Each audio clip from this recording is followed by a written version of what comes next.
सुरार्चितलिङ्गं निर्मलवासितशोभितलिङ्गं जन्मजदुःखविनाशकलिङ्गं तत्प्रणमामि सदा शिवलिङ्गं देवमुनिप्रवरार्चितलिङ्गं कामदहनकरुणाकरलिङ्गं रावणदर्पविनाशकलिङ्गं तत्प्रणमामि सदा शिवलिङ्गं सर्वसुगन्धसुलेपितलिङ्गं बुद्धिविवर्धनकारणलिङ्गं सुरासुरवन्दितलिङ्गं तत्प्रणमामि सदा शिवलिङ्गं कनकमहामणिभूषितलिङ्गं फणिपतिवेष्टितशोभितलिङ्गं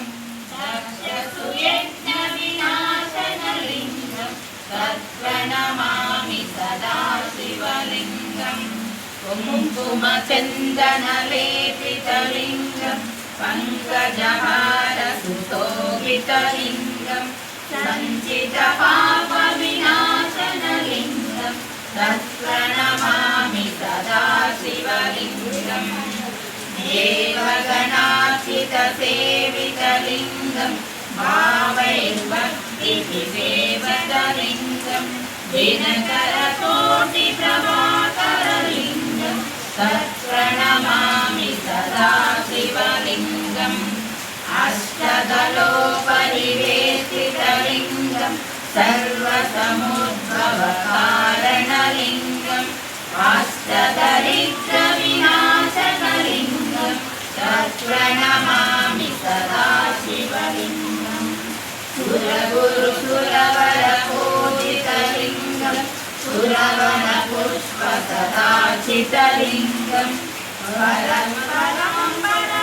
परमात्मकलिङ्गं तत्प्रणमामि सदा शिवलिङ्गम् लिङ्गार्चकमिदं पुण्यं यः पठेत् शिवसन्निधौ शिवलोकमवाप्नोति शिवेन कामोदते।